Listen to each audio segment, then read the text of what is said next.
ఇటువంటి చూడాలంటే నాకు భలే ఆశగా ఉంటుందన్నయ్య. ఇలా పెండాలని ఆశపడుతున్నావా? చాలా ఆశ ఉంది, కానీ ఇటువంటి కష్టమైన పనులు మనం చేయలేం కదా. నా తలరాత అటువంటిది, అనుకున్న పని ఏది చేయలేను కదా. భోజనం వదలకుండా తినేయాలి. హాయ్ తాతయ్య. నా బంగారు తల్లి.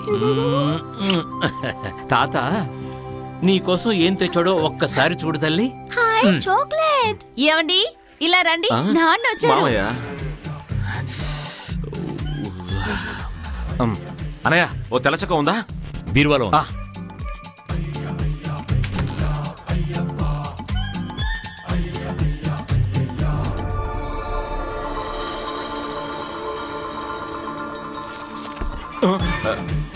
షర్టు దొరికిందా? అనయ్య చందనం ఉందా? అదిగో అక్కడ ఉంది. ఆ, స్కూల్ ఆటో వచ్చింది.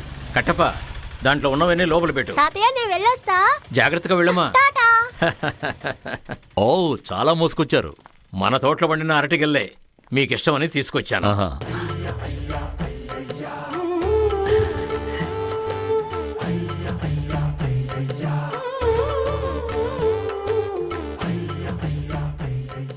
మామయ్య నన్ను ఆశీర్వదించండి.